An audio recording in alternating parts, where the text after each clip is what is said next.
Hi, this is Marlene, and I want to welcome you to another episode of Stories of the Supernatural. Whether you're watching a video or listening to a podcast, please like and subscribe to us so that you can get notification of when a new show is released. Links to videos or MP3 files can be found on MiamiGhostChronicles.com. Go to MarlenePardo.com for information on new book releases.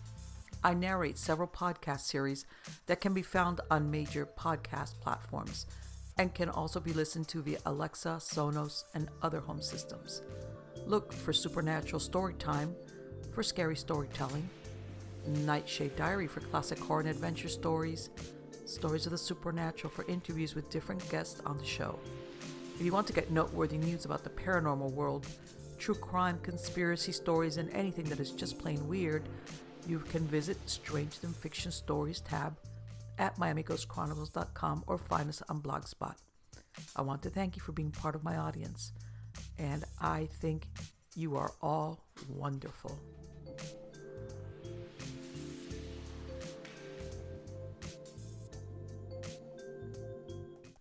Hi, everybody. Today's episode is titled What Happened to These Cold Cases? And I'm going to make a series of these, revisiting some of these cases. Some of them solved, some of them not. And sometimes they're solved under very unusual circumstances. The first four involved teenage girls killed in the 1980s in the space of 12 months in Alameda County, California. The first girl, her name was Kellie Jean Poppleton, 14, and she was found dead along Kelcary Road in Sunol. It's been more than 3 decades, and even now, on the anniversary of her death, investigators with the Alameda County Sheriff's Office go ahead and revisit it, hoping that even after so many years, they're going to get some type of lead in what happened to her. She attended Conrad Knoll School in Fremont and was last seen alive in the area of Darwin Drive and Fremont Boulevard. On December 2nd, 1983, her body was found badly beaten, strangled, and sexually assaulted along the remote road in Alameda County. And according to media reports, investigators suspected that her death was possibly related to a school drug ring. The sheriff's office said witnesses reported a black Pontiac Trans Am in the area where her body was found, which leads one to believe that maybe there was somebody involved in that drug trafficking that had a similar car. Unfortunately, until this day, her case remains unsolved. Now, within a few months, another young girl, same age, 14, by the name of Tina Faelz, was found dead. She was a freshman at Foothill High School, and she died after suffering 44 stab wounds when she was on her way home from school on the afternoon of April 5th, 1984. This was barely 4 months after Kellie Jean Poppleton was killed. Her body was found in a drainage ditch adjacent to Interstate Highway 680, east of the high school. Now, the case went cold for over 20 years, but in 2011, authorities announced that they had started an investigation back in 2007, trying to use DNA evidence to link a spot of blood found on Tina's purse, which was found hanging from a tree at the homicide scene. And they got a hit. The hit belonged to who was then a career criminal by the name of Steve Carlson. By the time he was arrested, he had convictions for drug crimes and a lewd act on a 13-year-old girl. Even though he did commit the crime when he was under the age of 18, he was tried as an adult. He did receive a conviction of first-degree murder. However, in January of 2017, a 3-judge Court of Appeal panel said the conviction had to be reduced to second-degree murder because prosecutors hadn't proved the element of premeditation and deliberate intent needed for a first-degree murder conviction. Fast forward to 2020. This was 6 years after his conviction, and he finally confessed to the murder of Tina. So far, even though he had been convicted, he had never admitted to the crime. He gave prison officials permission to share certain letters that he wrote, which were a 9-page, what they call insight statement, written for the state parole commissioners. There was a letter to Tina's family and one to Tina herself. And her family went ahead and released them to the local newspaper. One of the letters that was written directly to Tina by Carlson read, "This letter of my deepest apologies is way overdue. I was living in denial for many years, not being able to believe or take responsibility for brutally murdering you on that day of April 5th, 1984. I want you and your family to know you did absolutely nothing to deserve what I did to you. That's what makes this murder so callous and horrific." During Carlson's trial, a former friend testified that on the day that he murdered Tina, Carlson was bullied and tossed into a dumpster at Foothill High School after a confrontation with members of the football team. Carlson claimed he didn't intend to kill Tina, but was intoxicated and angry over the confrontation earlier that day. In one of the letters he wrote, "I remember being full of rage at the way all my classmates were laughing at me and the damage my parents' room was in and how my dad was going to whip up on me after they found out the party I threw." Apparently he'd had a party in his house without his parents' permission. The letter continued, "Everything happened so fast. I remember going to the kitchen and I grabbed a butcher knife. I walked across the street into the field at the gully. That's where, at that time, I found Tina Faelz. I don't remember the stabbing motions. I just remember standing over her bloody body, holding a bloody knife." And at that time, nobody had any idea that it was him. He lived on Lemonwood Way, very close to where she was killed. But there was no connection between them because obviously he just took out his rage on someone that had nothing whatsoever to do with what happened with him. And one has to think, though, how sincere are these letters, because he's coming up on parole very soon, in 2023 to be exact. Now, the next case involves a girl by the name of Julie Connell. She was a studious straight-A student, and she attended Arroyo High School in San Leandro. On the afternoon of April 20th, 1984, she was abducted from Kennedy Park in Hayward. 5 days later, her body was found in an animal corral near Castro Valley. She'd been raped and her wrists tied with green twine. One of her wrists had been slashed as if the killer wanted to bleed her out. When that didn't work, he cut her throat. The case went cold and stayed cold for 14 years. Then in 1998, the investigators submitted DNA recovered from Julie's body to the California Databank, and they got a hit. The hit was to a man named Robert Rhodes. Rhodes was a sexual predator and serial murderer who was already on California's death row for the kidnapping, torture, rape, and murder of 8-year-old Michael Lyons of Yuba City. At his trial for the murder of Julie, the prosecutor said, "Rhodes silenced the only witness to these atrocities by slitting her throat. Not once, not twice, but 3 times. The jury took an hour to convict him, and he was again sentenced to death." In addition to Lyons and Connell, Rhodes had been convicted of sexually molesting his 4-year-old stepdaughter and kidnapping and sexually assaulting yet another victim. She survived only because she jumped out of his truck and escaped. Robert Rhodes is currently on death row at San Quentin. The next case involves a young lady by the name of Wendy Stark. On April 10th, 1982, Wendy stopped at the Hill and Dale Shopping Center in Rockville, Maryland. She was a former cheerleader and student at the University of Maryland, and she planned to shop at a department store called Zayre's before she continued to her job as a waitress. She was tall and blonde, just the type of victim Gerald Abernathy was searching for. 5 months earlier, Abernathy had escaped from the Prince William County Jail. He'd spent most of his life in prison for numerous sexual assaults and at least one other murder. Abernathy kidnapped Stark at gunpoint. He drove her to a secluded area and raped her. At some point, Stark bolted out of the car and ran toward a house. She made it to the front porch and tried to open the door while Abernathy followed behind her. Once Stark reached the porch, he caught up to her and fired 4 bullets into her body, and she died a few hours later.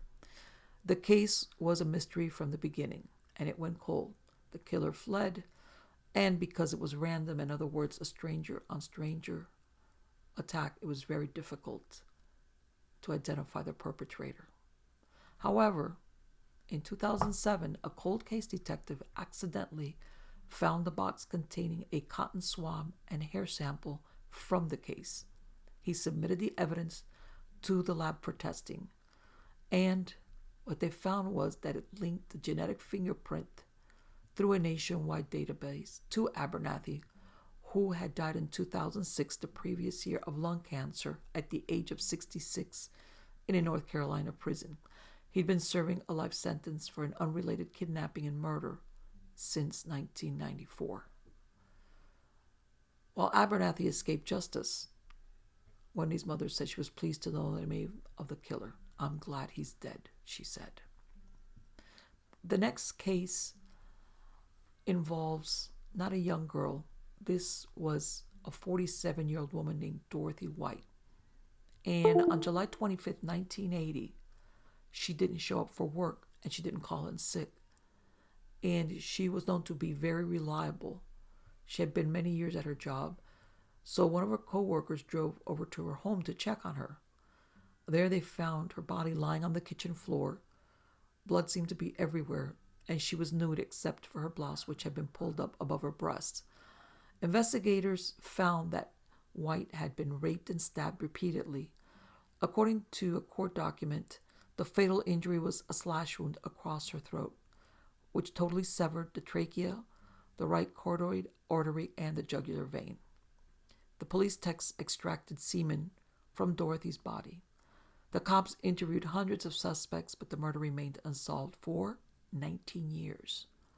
But what happened was that between 1980 and 1999, a new technology was introduced into law enforcement using DNA.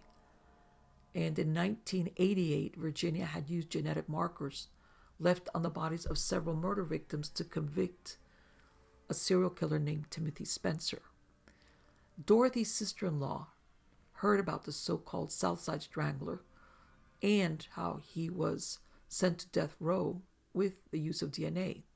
She contacted the Hampton Police Department and asked them to take another look at the long cold case of Dorothy. Now, by this time, Virginia had created a data bank that contained DNA profiles of all convicted felons in the state. They took the semen from Dorothy's body, tested it, and entered it into the system. And they got a hit that confirmed that William Wilton Morissette had left the DNA.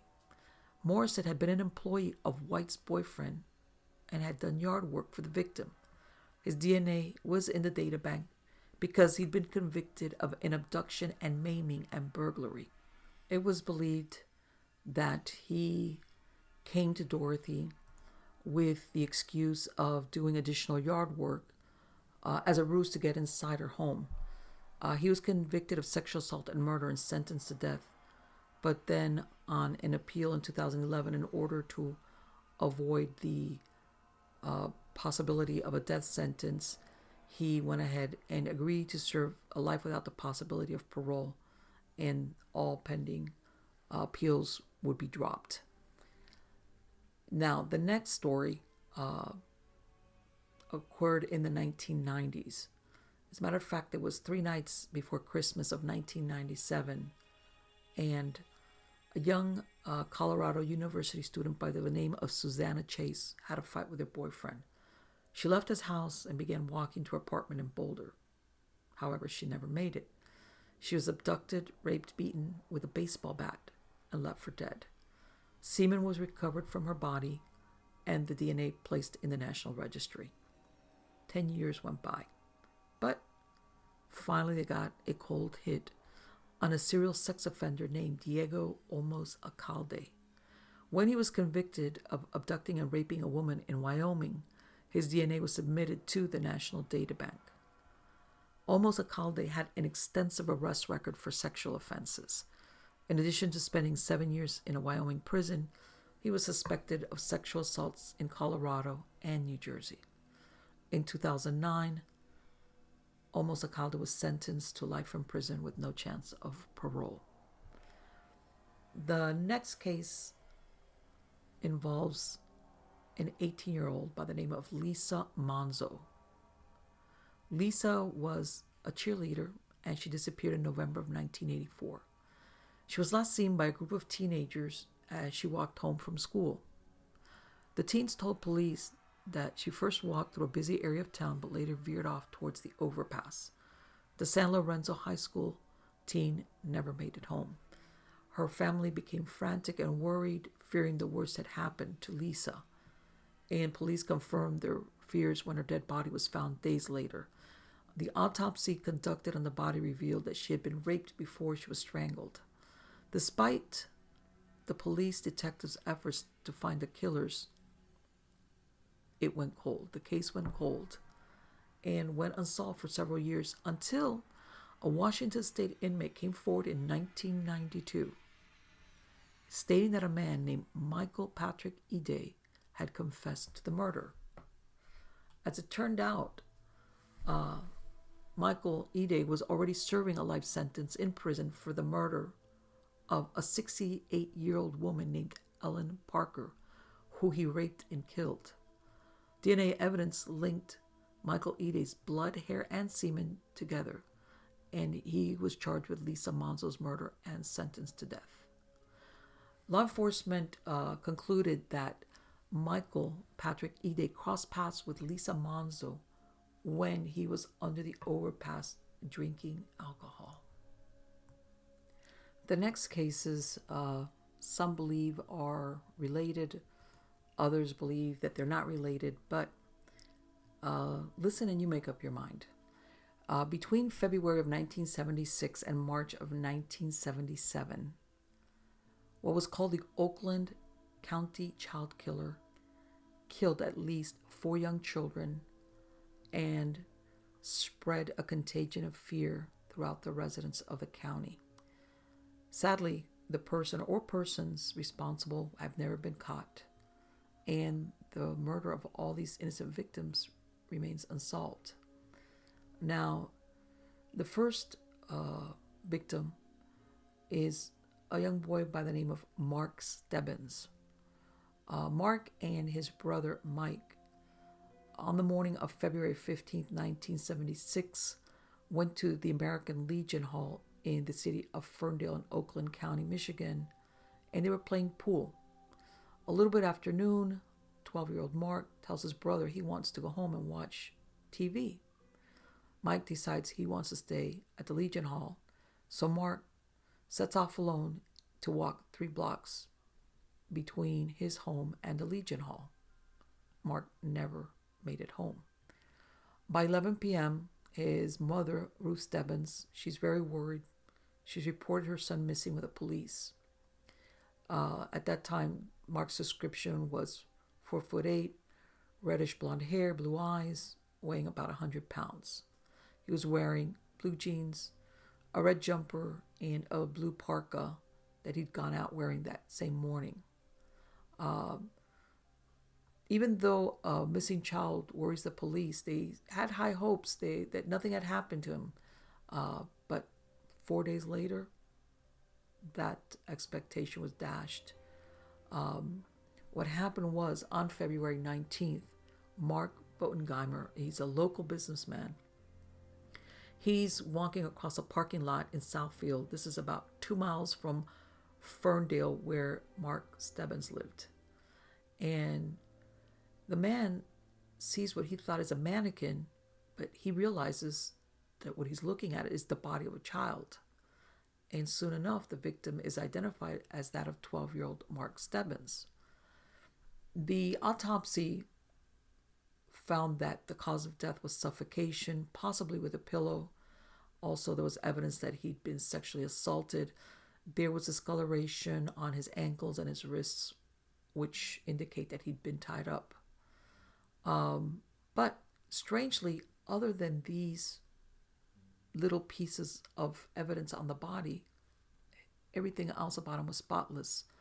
And what investigators realized was that the killer had bathed Mark and cleaned him up and his clothing before disposing of the body, before leaving it out there in the parking lot. Now, at the time that he was killed, it's hard to make sure if he'd been dead a short time, indicating that the killer had held the boy captive for several days before his murder. The days passed to months, and there was very little progress in the hunt for the killer of Mark Stebbins. Summer months passed, nothing else happened, and many thought that this was a one-time event. Life returned to normal, and that fear that maybe they had a child killer on their hands, which had faded, came back to life very soon on December 22nd, 1976. This is within a 10-month span of the Stebbins murder. 12-year-old Jill Robinson has a quarrel with her mom. She's a preteen. She's 12 years old. She packs some of her stuff into a rucksack, and she leaves her family's home. And 4 days later, a motorist finds her body in Troy, Michigan. Now, the murder of Jill Robinson wasn't immediately assumed to be linked to Mark Stebbins. She died because she'd been shot in the face at close range with a shotgun. She also had not been sexually assaulted, unlike Mark. And the final reason that it was believed that they were not linked was they were of the opposite sex. Thinking at that time was that certain killers had preferences, including the gender of their victims. So they did not believe that they were looking for the same perpetrator. However, there was one significant connection. Jill, just like Mark, was found in the same clothes she was wearing when she vanished. And, just like Mark, her body and her clothing had been washed before she was dumped. The theory as to why she was killed with a shotgun is that possibly the perpetrator believed that if he suffocated Jill to death, but placing her body in the ground, the killer realized she was alive. In other words, he was doing the same MO, and then he's realizing he didn't quite do it the right way. So here he is with a child that's been assaulted, and he just shot her. He panicked and he shot her. Now, the gap of time again was 10 months. And unfortunately, the next time there was a murder, they didn't have to wait that long. The next one occurred on January 2nd, 1977. This was just barely a week after Jill Robinson was discovered. Another young girl was reported missing. Her name is Kristine Mihelich. And she's 10 years old. And she leaves home and she's going to a convenience store just about 2 blocks away from her house. And she's gone there just to buy a magazine. The afternoon comes in, and by 6 p.m. she's not returned home. And her mother goes ahead and reports her missing to the police. Now, the police now are a little bit more wary because they had just discovered the murdered body of Jill Robinson, and there's a sense of urgency because of now they're wondering, now they're looking at it, is there a possible connection now that another girl has gone missing?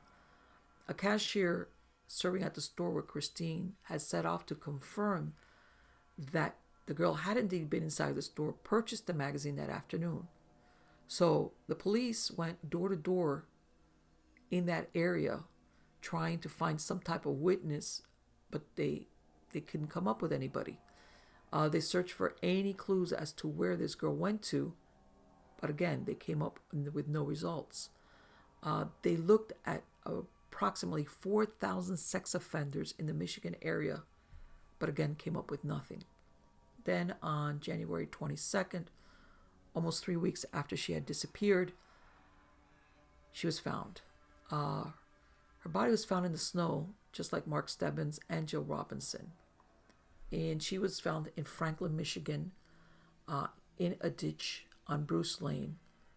Just like the other victims, she was fully clothed, and further examination, again, found that she had been washed, her body and her clothing. And by now, the police are realizing that they might have the same perpetrator on their hands for all three victims.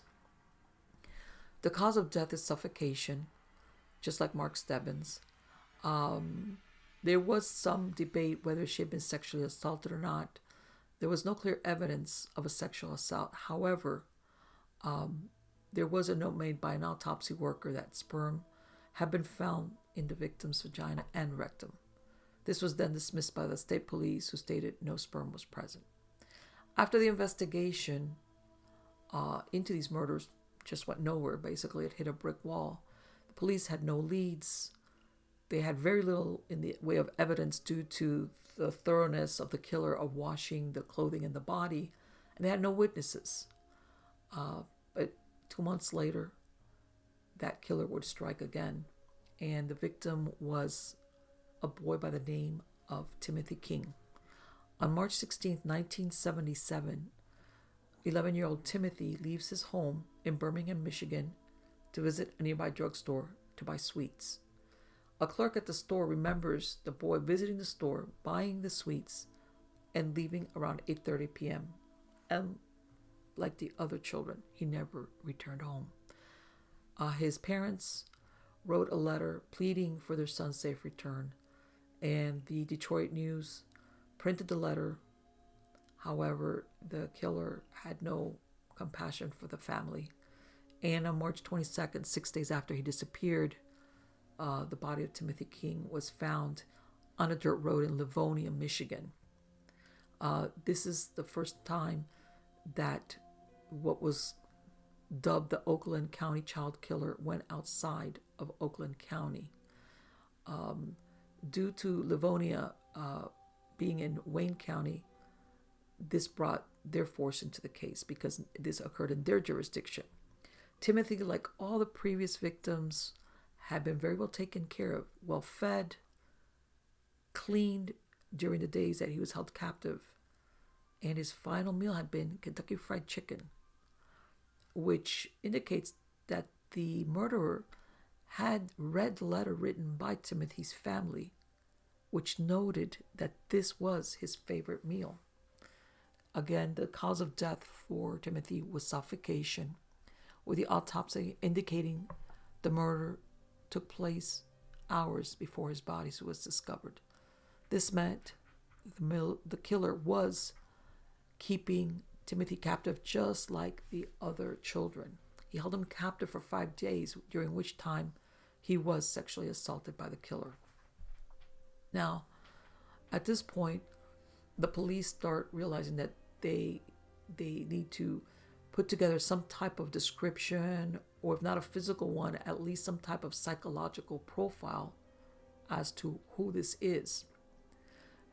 Finally, they start putting together reports from several eyewitnesses that came forward when Timothy was seen speaking to a man driving a blue Gremlin in the parking lot of the drugstore he had gone to. And the man was described as stocky built, white male with bushy mutton chops and dark shaggy hair. The psychological profile put together of the Oakland County child killer was released, and this is what they described that they should be looking for. A white male, aged 25 to 30, compulsion for cleanliness, a professional or a worker children would trust. He resided in Oakland County, white collar class, and above average intelligence. Then after that, after the murder of Timothy King, Detroit psychiatrist Dr. Bruce Danto received a letter from a man saying to have vital information on the case. Now, this person used the pseudonym of Allen, and what he told Dr. Danto was that he was the roommate of the killer. The killer, he named him Frank in the letter.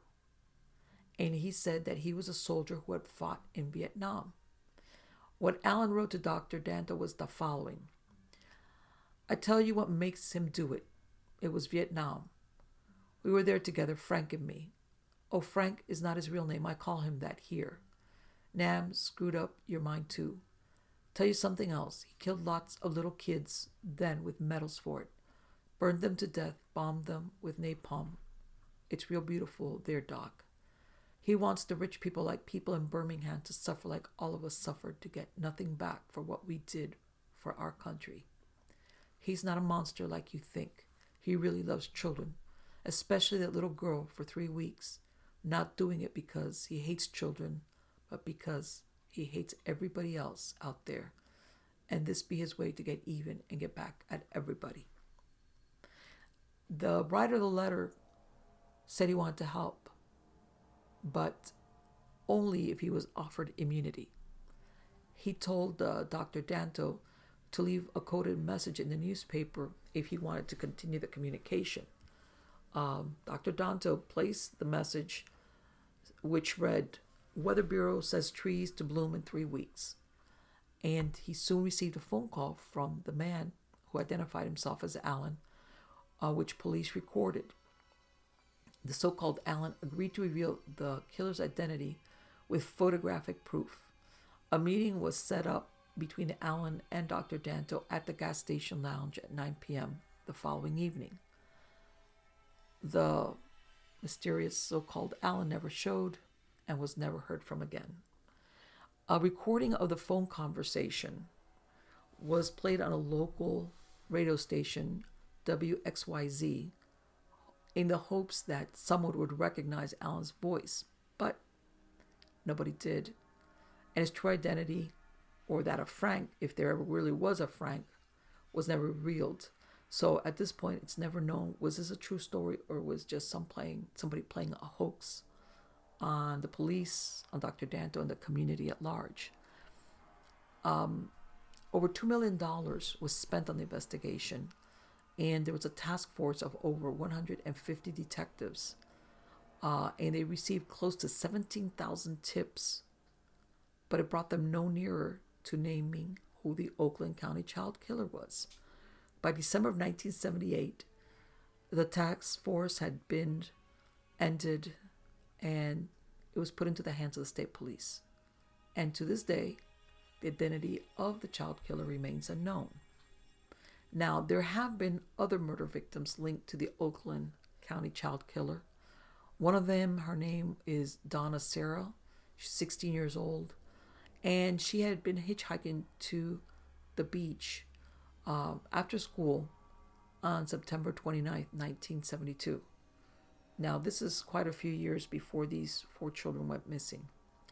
And on October 20th, just 5 days after her 17th birthday, her body was found in the hometown of Ray Township, Macomb County, just off 27 Mile Road.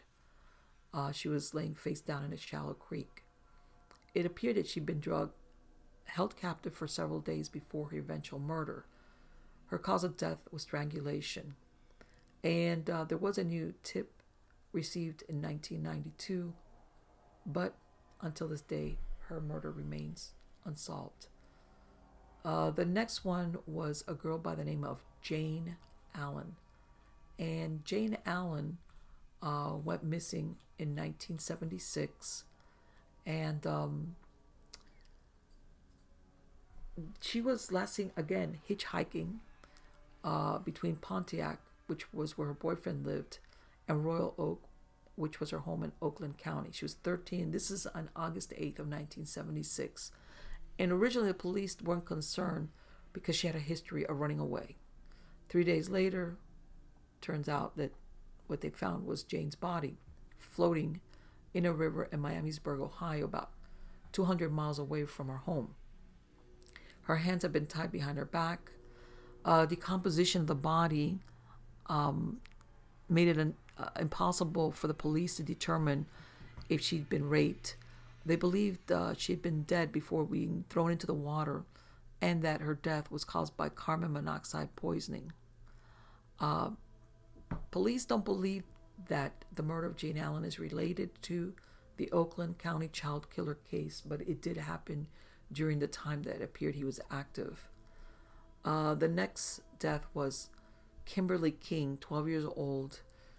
She's at a friend's house in Warren, Michigan on a sleepover, and the date is September 15th, 1979.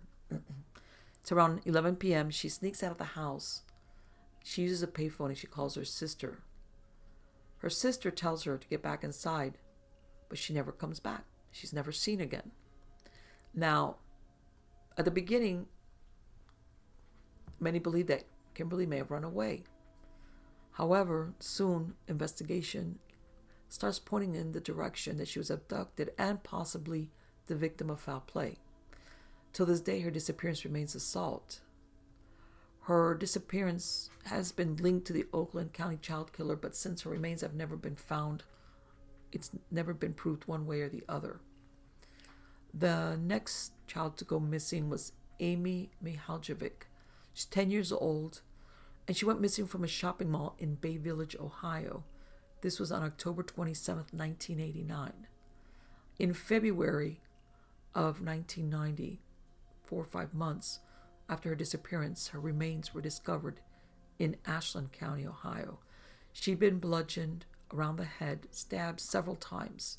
Now, despite that this was different locales and different MOs, and the gap of time from one to the other, there's still many who do believe that she was murdered by the perpetrator known as the Oakland County child killer. The next victims, this occurred in 1976, and there was 3 teenage girls. They were all murdered in neighboring counties in the state of Michigan.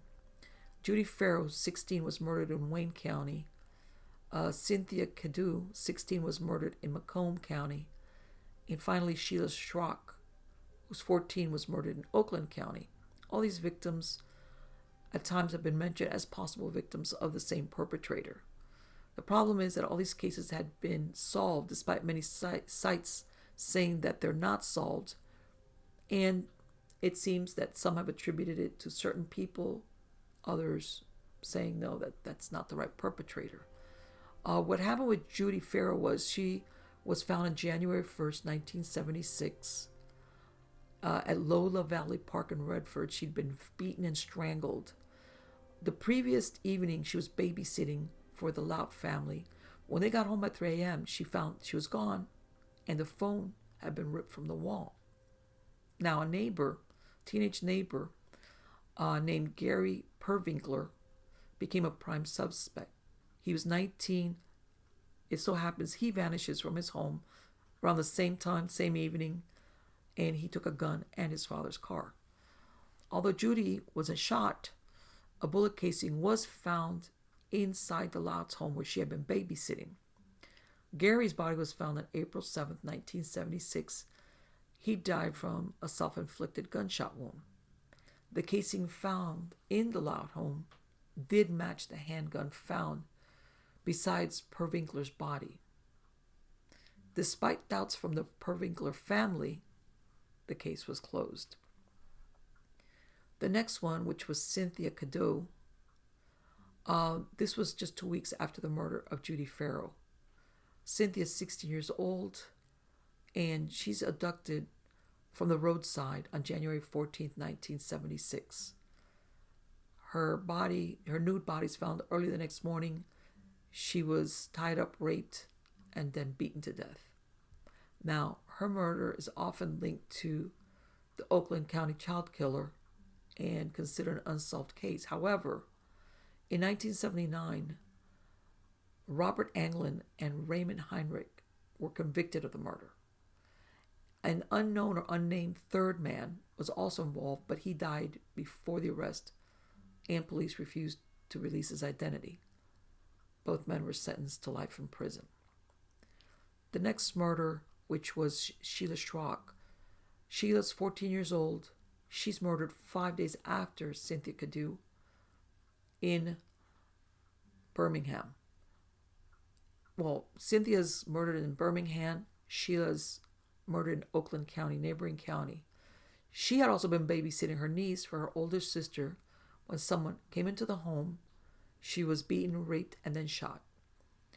Neighbors witnessed the killer leaving the scene and reported one of the victims who saw the entire attack while he was shoveling snow on his roof. It would take police 2 years to find the man responsible. In January of 1979, Oliver Rhodes Andrews confessed and was convicted for the murder of Sheila Strock.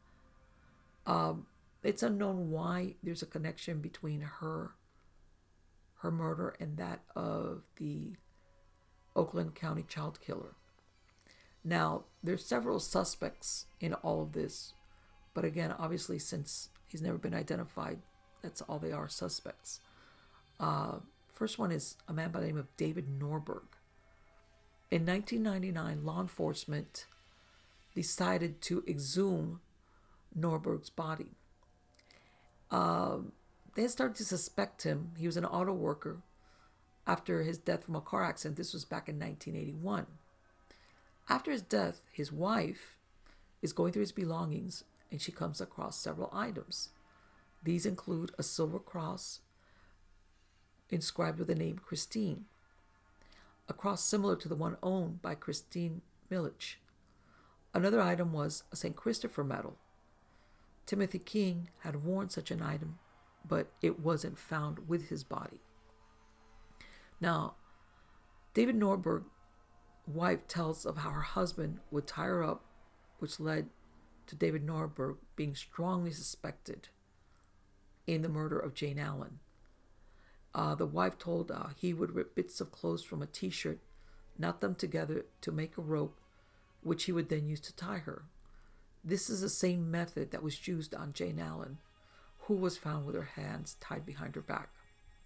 Police also suspected him in the disappearance of Kimberly King. When she disappeared, Norberg lived just 2 streets away, and right after her disappearance, Norberg left the area. However, the authorities didn't get a breakthrough, at least not the one they were hoping for. When they compared a hair found on Timothy King to Norberg's, there was no DNA match. And the investigators refused to rule Norberg out completely, as it couldn't be certain the hair belonged to Timothy's killer. Even if David Norberg wasn't the killer of all these children, he's still believed to be a prime suspect in the murder of Jane Allen and the disappearance of Kimberly King. Another suspect is named Ted Lamborghini. In 2005, he was being questioned about an unrelated murder of about a prisoner named Richard Lawson, and gave the police the name of the man he believed to be the Oakland County child killer, Ted Lamborghini. Richard Lawson admitted to the police that he was part of a group of pedophiles operating in Detroit's Cass Corridor in the 1970s. Among his fellow associate pedophiles were 2 wealthy men named Bob Moore and Ted Lamborghini, who Lawson knew as Ted Orr. Lamborghini and Moore would entice and groom young boys from the financially deprived area with food, money, and then would go on to abuse them at Moore's bike shop or at nearby motels. Richard Lawson told the officer interviewing him that Lamborghini would also on certain occasions go out and pick up young boys from wealthier areas such as Birmingham and Royal Oak. The group would also participate in pedophile sex orgies where guests would bring a child to be shared around. According to Lawson, on one occasion, Ted Lamborghini shows him a photo album owned by Bob Moore. The album contains images of various young boys that had been abused. In one particular photo, Lamborghini turns to Lawson and told him that child looked like the King boy and gave Lawson a wink. The investigating officer goes ahead and decides to investigate the claims. They find out that Bob Moore was already dead. He had died of a cardiac arrest. And ironically, he had died in his home, and his pit bulls feasted on his remains. However, Ted Lamborghini was alive, he's arrested, and to the surprise of the officers, he confesses to much of what Richard Lawson had told him in the interview. However, despite his confession that he's saying he's a pedophile, he denies he was also a murderer. He agrees to take a lie detector test to prove his innocence.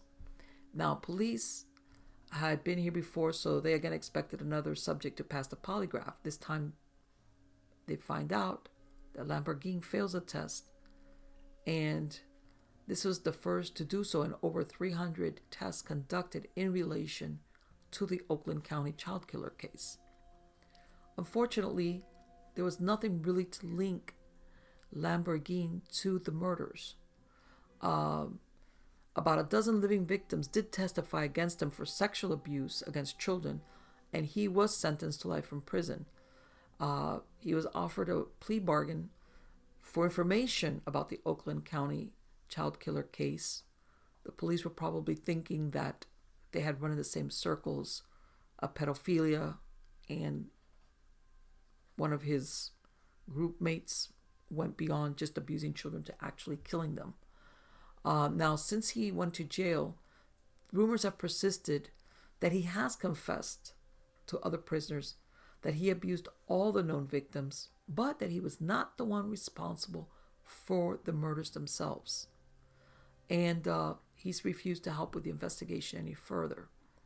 In 2007, the family of Mark Stebbins filed a wrongful death lawsuit against Lamborghini for $25,000. Now, the attorney representing the family, was very clear that the claim was never about money, but instead they were trying to get new information from Lamborghini. However, the case was dismissed in 2008. Next suspect is a man by the name of Christopher Bush. And basically, he became a suspect by sheer chance in 2006. The King family got a call from a polygraph examiner in California who used to be a former friend and neighbor of Timothy King named Patrick Coffey. Coffey tells him he'd recently attended a conference where he was involved in a revealing conversation. Patrick Coffey, Lawrence Wasser, who's another attendee at the conference, informs him that 30 years before, he was asked to conduct a polygraph test arranged by an attorney on her own client.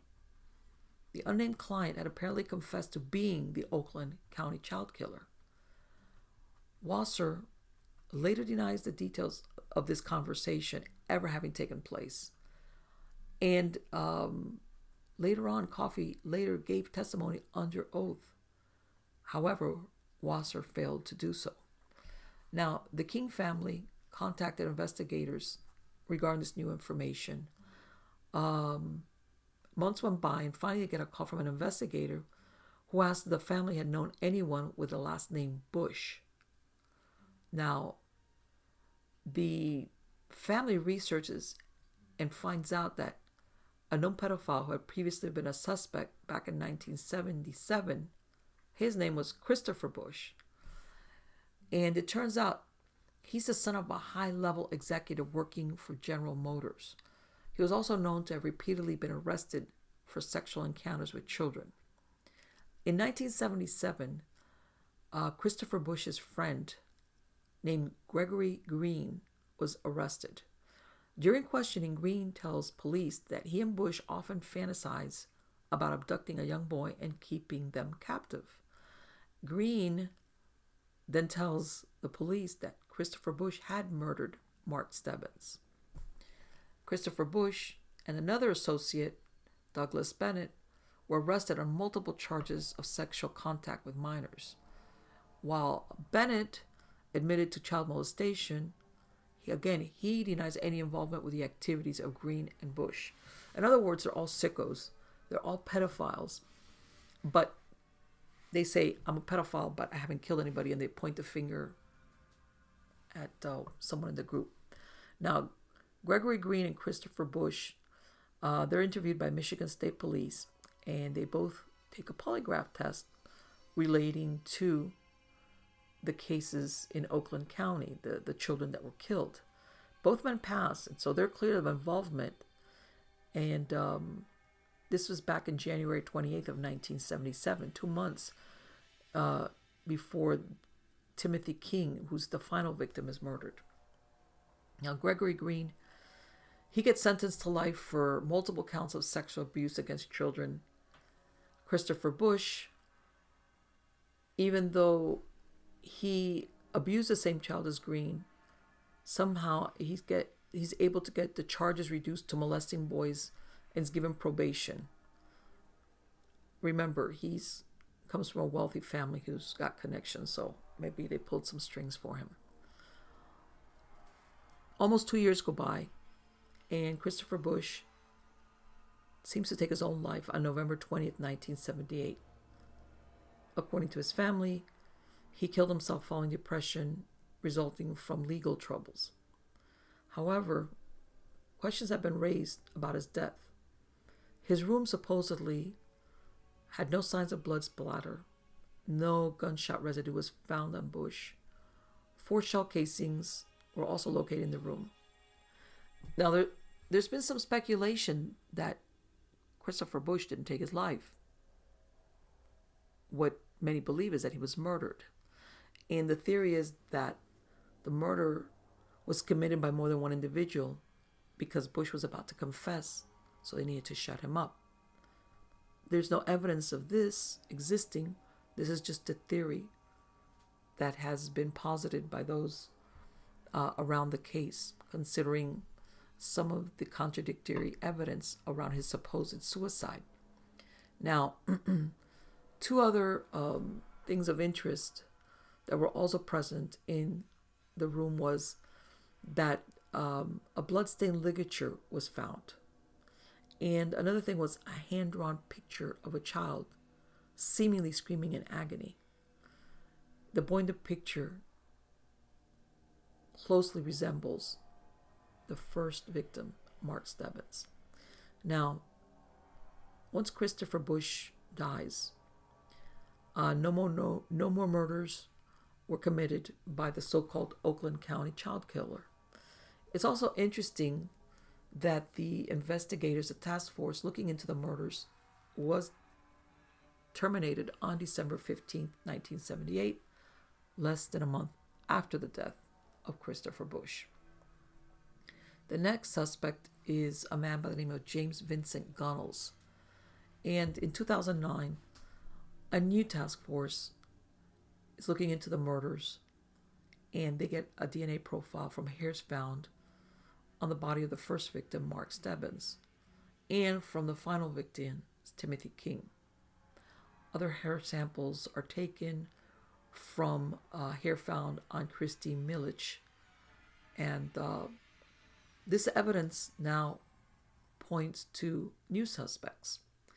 The first is James Vincent Gunnels. In 1977, he's known to have kept company with 2 other possible suspects in the case, Christopher Bush and Gregory Green, who had already both been questioned about the killings at that time. Gunnels himself is only 15 when these murders occurred, and he himself is a victim of sexual abuse at the hands of Bush and Green. Now, the evidence which linked James Gunnels to the Oakland County child case was that the hair found on Kristine Mihelich, the evidence was only mitochondrial DNA, a match as opposed to a nuclear DNA match.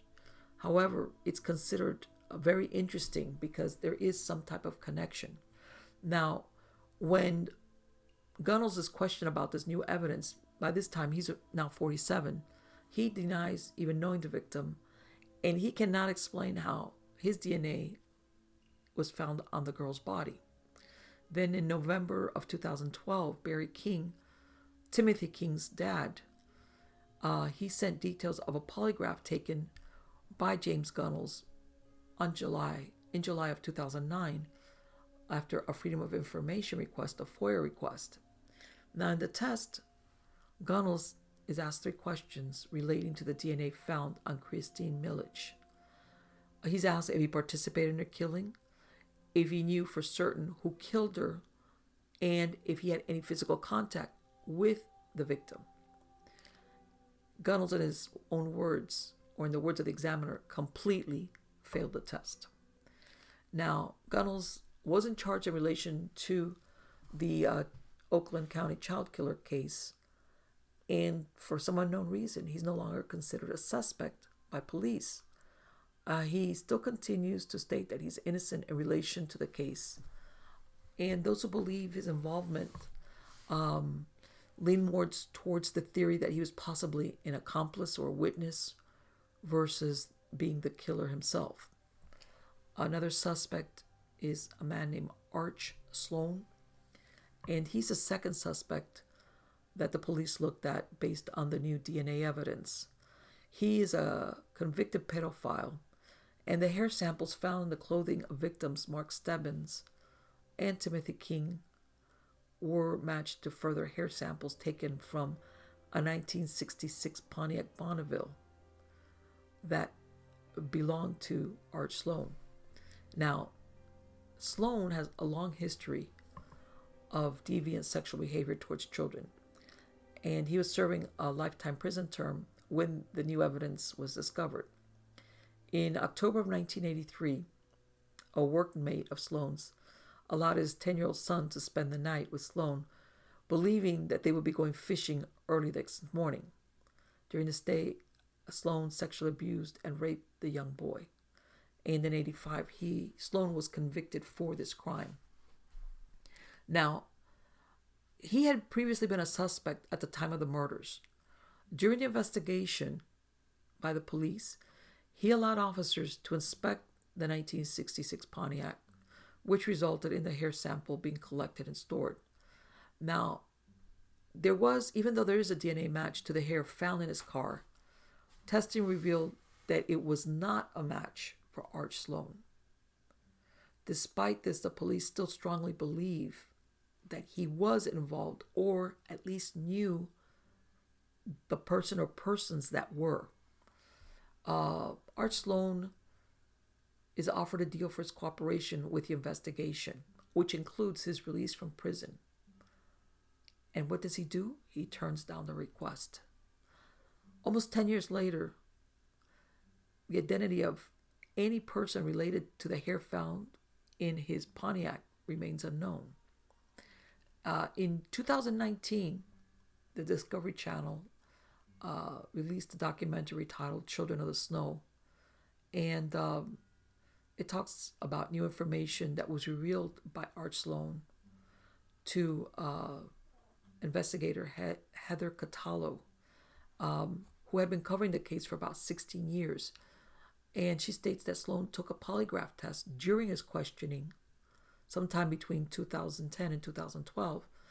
And Arch Sloan, like Vince Connell, Ted Lamborghini, failed the lie detector administered by the task force, which leads one to believe, was this a gang of pedophiles who were abducting and killing these children?